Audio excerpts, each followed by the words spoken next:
नमस्कार दोस्तों, मैं हूं मोहित शर्मा और आज की इस वीडियो में हम प्रारंभ करने वाले हैं अपनी केमिकल बॉन्डिंग का नेक्स्ट लेक्चर, जिसमें आप पढ़ेंगे बंध की ध्रुवीयता यानी पोलरिटी ऑफ बॉन्ड्स। एक बॉन्ड कैसे पोलर होता है ये हम पढ़ने वाले हैं। हमने पहले ही आपको बताया है कि सहसंयोजक बंध जो होते हैं वो दो टाइप के होते हैं। सहसंयोजक बंध दो टाइप के होते हैं। एक टाइप होता है इनका कौन सा, ध्रुवीय यानी पोलर। एक तो होते हैं ध्रुवीय सहसंयोजक बंध और एक होते हैं अध्रुवीय। अगर हम बंध की जगह यौगिक की बात करें तो एक तो ध्रुवीय यौगिक होते हैं और एक अध्रुवीय यौगिक होते हैं, यानी एक तो हो गए आपके पोलर और दूसरे हो गए आपके नॉन पोलर। ये दो प्रकार के यौगिक पाए जाते हैं, पोलर और नॉन पोलर।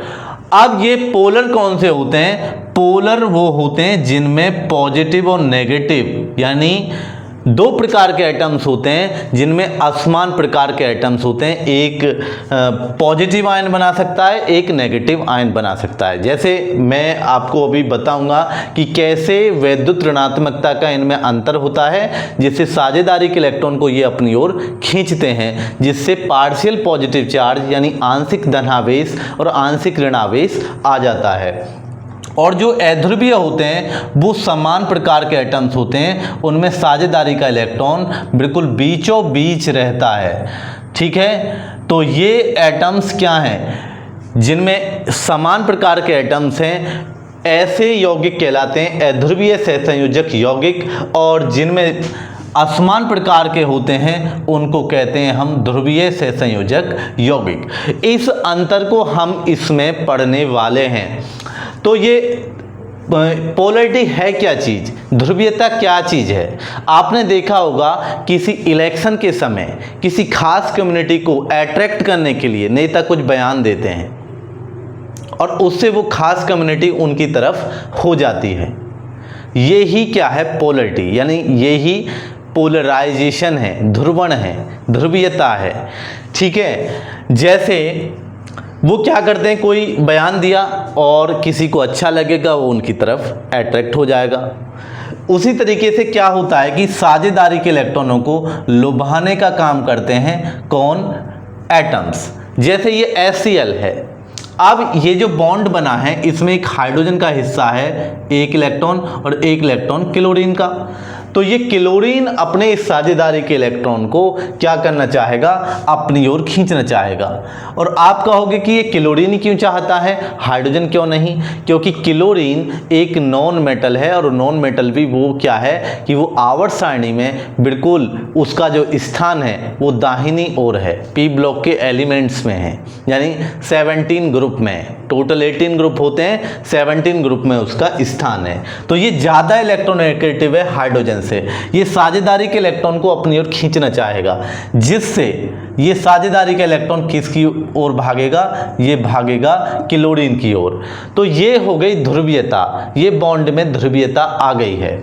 ऐसे ही हम कोई और भी एग्जांपल ले सकते हैं। HF, यहाँ पर साझेदारी का इलेक्ट्रॉन कहाँ जा रहा है? ये फ्लोरीन की ओर। ये जो मैंने चिन्ह बनाया है ये है डाइपोल मोमेंट का, यानी द्विध्रुव आघूर्ण का ये जो चिन्ह है।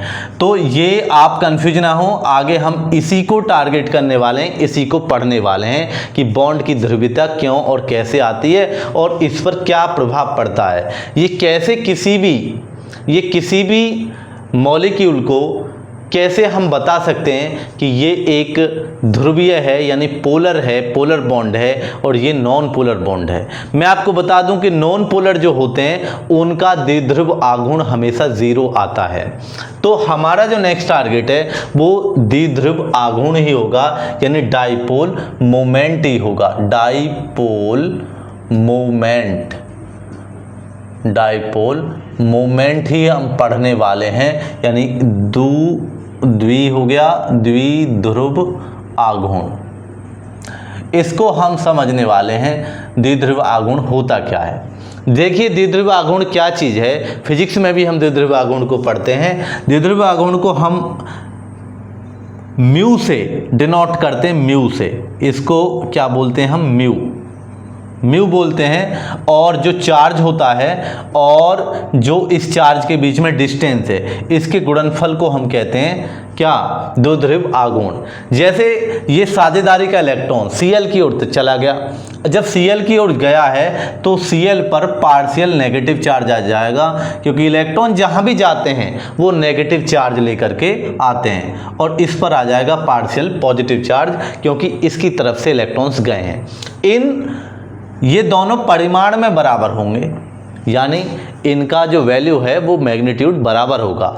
तो ये इसका परिमाण चार्ज का, और इनके जो बीच की दूरी है इसका अगर मैं गुणनफल की बात करूं तो वो म्यू होगा, और म्यू को ही क्या कहते हैं हम, डाइपोल मोमेंट। और डाइपोल मोमेंट को की जो यूनिट है वो क्या है, डिबाई।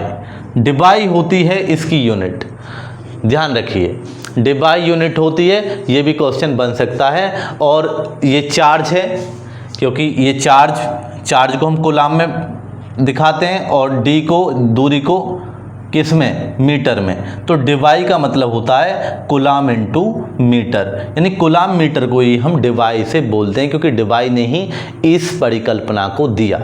आप गए, समझ गए। तो ये है आपका द्विध्रुव आघूर्ण। तो द्विध्रुव आघूर्ण के से हम क्या क्या चीज़ें निकाल सकते हैं, ये अब हम आगे स्टडी करने वाले हैं। तो देखिए, जैसे एक मॉलिक्यूल आपने पढ़ा होगा, बेरिलियम क्लोराइड, बेरिलियम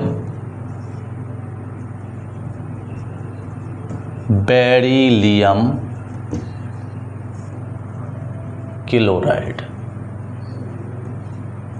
ये बेरिलियम क्लोराइड है, BeCl2।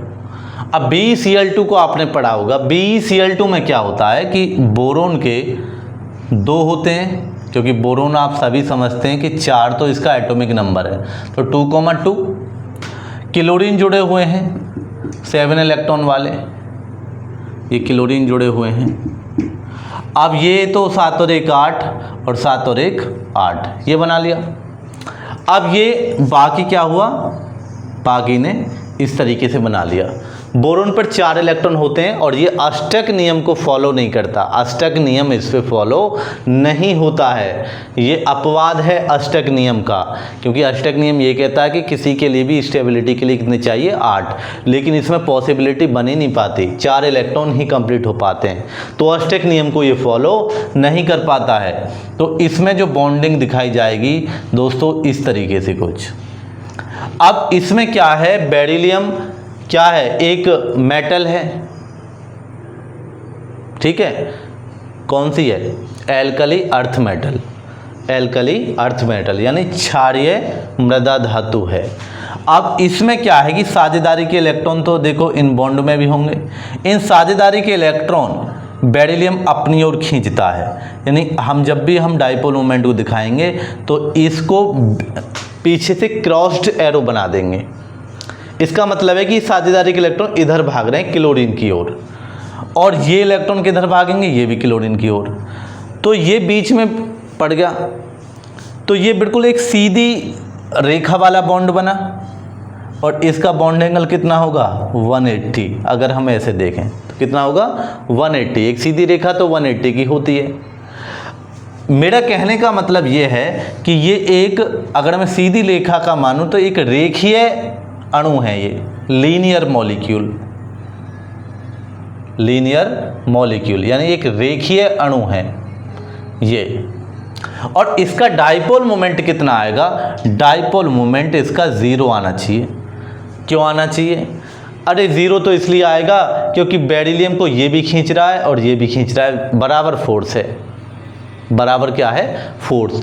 तो ये कितना निकल के आता है, 0। ये एक दूसरे के इफेक्ट को कैंसल आउट कर देते हैं, एक दूसरे का इफेक्ट काम ही नहीं करता, तो ये डाइपोल मोमेंट इसका क्या आएगा, 0।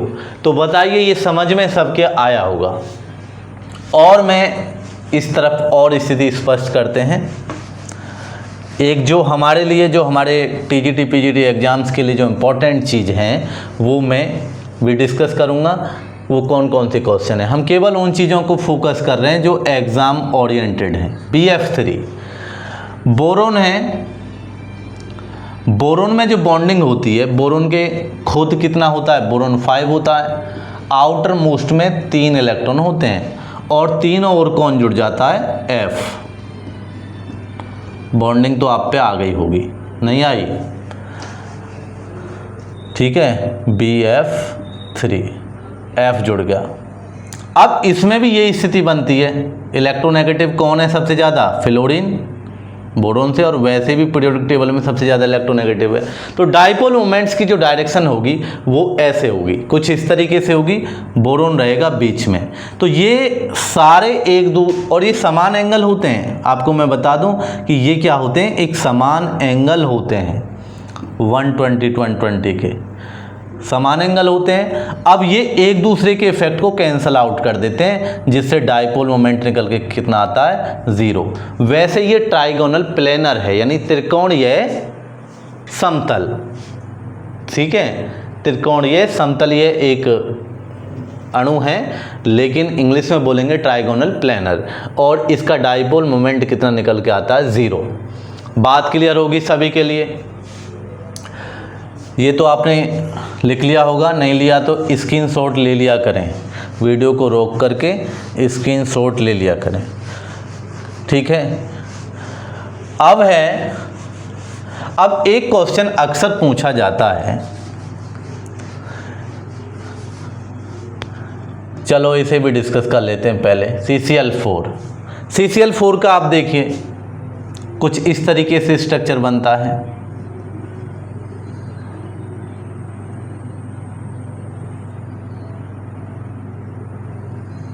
ठीक है,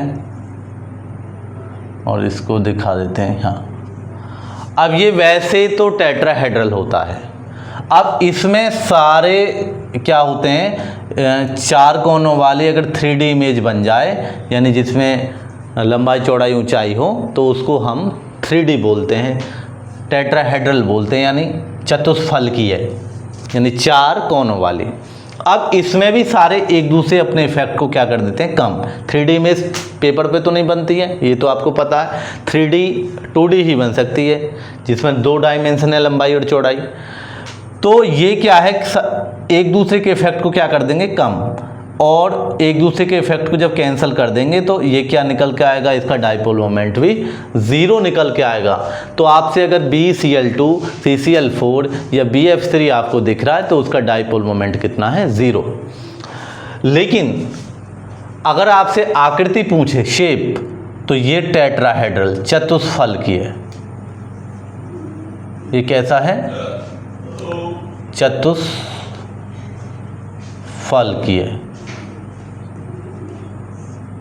ठीक है, और ये है त्रिकोणीय समतलीय। तो ठीक है, आप इसे लिख लेना। एक क्वेश्चन मैं डिस्कस करता हूं जो अक्सर पूछ लिया जाता है और NCERT का तो बहुत फेवरेट है।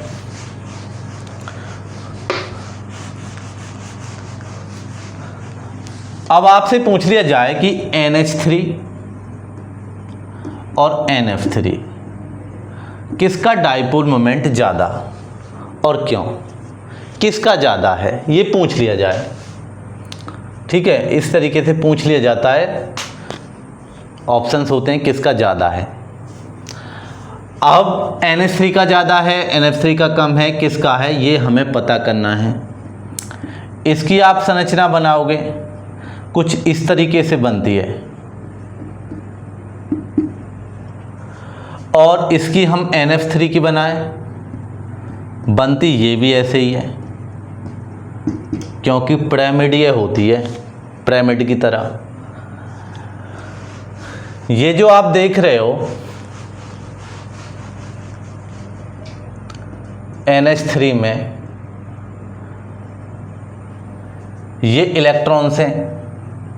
इलेक्ट्रॉन्स हैं तो इलेक्ट्रोनेगेटिविटी आप समझते ही कि जो डाइपोल मोमेंट है हमेशा इलेक्ट्रॉनों की ओर भागेगा, उसकी डायरेक्शन हम ऐसे दिखाएंगे। ठीक है, और ये भी, और ये भी। अब ये मैंने उल्टा बना दिया। क्यों उल्टा बना दिया? गलती हो गई। गलती क्यों हो गई? इसलिए हो गई कि मुझे ध्यान नहीं रहा, उसका ही बिल्कुल सेम ऐसा ही बना दिया। क्यों? अब N और H में कौन ज़्यादा विद्युत ऋणात्मक है? ओबियसली N होगा, क्योंकि आवर्त सारणी में इसका स्थान कहाँ है? दाहिनी ओर। तो डाइपोल मोमेंट कुछ इस तरीके से वर्क करेगा, N की ओर। समझ गए? तो ओवरऑल देखो सारे सपोर्ट कर रहे हैं N को, ये तीनों H भी सपोर्ट कर रहे हैं और ऊपर इसका वो जो इलेक्ट्रॉन है वो भी ऊपर सपोर्टिंग में जा रहा है। तो ओवरऑल अगर रिजल्टेंट यानी परिणामी अगर हम डाइपोल मोमेंट निकालें, द्विध्रुव आघूर्ण निकालें, तो ये ऊपर की ओर वर्क कर रहा है इन NH3 में। यहाँ पर एक तो ऊपर को जा रहा है लोन पेयर वाला और बाकी टांग खींच रहे हैं, वो कहाँ होगा? नीचे की ओर। तो आप खुद ही डिसाइड कर लीजिए कि किसका डाइपोल मोमेंट ज़्यादा होना चाहिए। किसका ज़्यादा होना चाहिए? एक तो ऊपर खींच रहा है, एक नीचे की ओर। तो obviously dipole moment of NH3 is greater than dipole moment of NF3। ये बात निकल करके हमारे इससे आई। तो बताइए सबको क्लियर है? यहाँ तक ये सबको क्लियर होगा डाइपोल मोमेंट का कंसेप्ट। तो डाइपोल मोमेंट का कंसेप्ट आप पढ़िए ध्यान से, स्क्रीनशॉट लीजिए इसका। चलिए देखिए, एक फजान का नियम भी है, फजान का नियम, जो नेक्स्ट हम पढ़ने वाले हैं, उसे डिस्कस कर लेते हैं। फजान का नियम या फजान्स रूल, इंग्लिश वाले गौर करेंगे।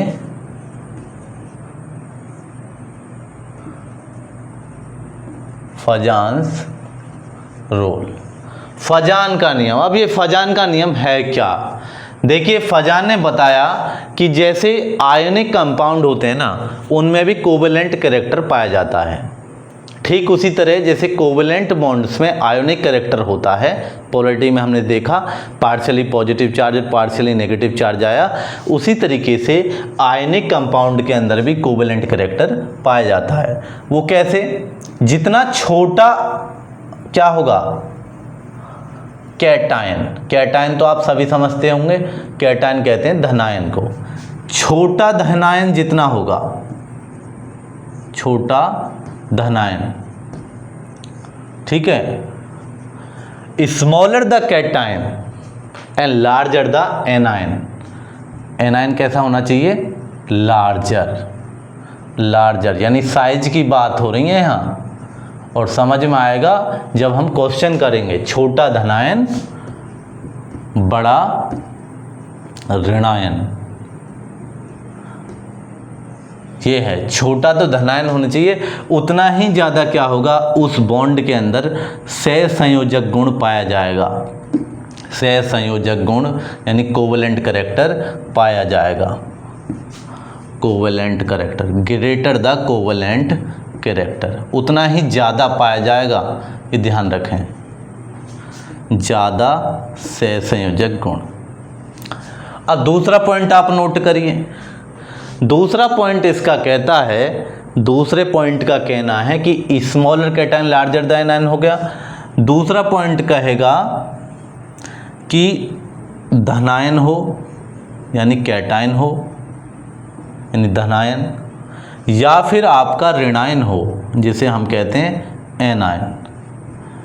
इनके पास जितना ज़्यादा चार्ज होगा, जितना ज़्यादा चार्ज होगा, उतना ही क्या पाया जाएगा? कोवेलेंट कैरेक्टर, मोर कोवेलेंट कैरेक्टर। ये फजान ने बताई है, ये बात समझ गए? फजान का कहना है ये कि जितना ज़्यादा होगा। अब कैसे समझ लेते हैं। NaCl है, AlCl3 है, MgCl2 है, ठीक है। अब इन तीनों में किस में ज़्यादा कोवेलेंट कैरेक्टर है?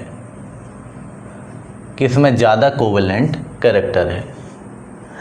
अब देखो एक तो रूल यही है कि पहला कि स्मॉलर छोटा कैटायन होना चाहिए, लार्जर क्या होना चाहिए एनायन। अब एनायन तो सभी में साइज में समान है, बात चल रही है किसका कैटायन छोटा है। ये आप देख लीजिए, Na का कैटायन Na पॉजिटिव बनेगा, एल्युमिनियम का Al3+ बनेगा, Mg का Mg2+ बनेगा और कैल्शियम का Ca2+ बनेगा। आपको पता है कि एटॉमिक साइज परमाणु त्रिज्या आवर्त में लेफ्ट टू राइट चलने पर क्या होती है, लगातार घटती है। क्या होती है, घटती है। घटती है तो एल्युमिनियम कहाँ आता है, एल्युमिनियम आपको पता है तीसरे आवर्त में आता है और कैल्शियम भी तीसरे आवर्त में आता है। ठीक है, तो सबसे छोटा कैटायन आपको कौन सा लग रहा है, तो जो आपके बाईं ओर आएंगे वो तो क्या होंगे, बड़े कैटायन होंगे, बड़े कैटायन होंगे, और जो दाहिनी ओर आएंगे वो क्या होंगे, छोटे कैटायंस होंगे। तो छोटा कैटायन कौन है यहाँ पर, एल्युमिनियम। और अगर हम चार्ज वाइज भी देखें तो सबसे ज़्यादा चार्ज किस पर है, एल्युमिनियम पर। तो इस हिसाब से भी हम किसको फजान रूल के अकॉर्डिंग AlCl3 में सबसे ज़्यादा कोवेलेंट कैरेक्टर मानेंगे। सबसे ज़्यादा चार्ज वाइज देख लीजिए आप, चार्ज वाइज किस पर है कि Al3+ बना रहा है, इसका मतलब इसके पास क्या है, ज़्यादा कोवेलेंट कैरेक्टर होगा। तो आवर्त सारणी वाले टॉपिक में हम ये परमाणु त्रिज्या वगैरह ये भी सब डिस्कस करेंगे। आप तैयारी कर रहे हैं एक बढ़िया एग्ज़ाम के लिए, एक टीचर बनने के लिए, तो आपको चाहिए कि ज़्यादा से ज़्यादा आप स्टडी करें, ध्यान दें, बुक्स पढ़ें, NCERT पढ़ें या चाहे जो भी बुक आप पढ़ रहे हैं। लेकिन मैं कहता हूं कि आपको एक बार NCERT 11th वाली तो पढ़ लेनी चाहिए ढंग से, और NCERT भी नहीं है तो जो भी आपके पास किताब है CRT के एन शर्मा वगैरह वो भी आप पढ़ सकते हैं। तो NCERT मेरे हिसाब से बेस्ट किताब है आपके लिए। ठीक है, तो इनमें हमें पता चल गया। तो ये फजान के नियम से ही ये पॉसिबल हो पाया कि हम इसे निकाल पाए। तो वही आप बने रहिए इस चैनल के साथ, लगातार प्रिपरेशन का आपको मौका मिलेगा।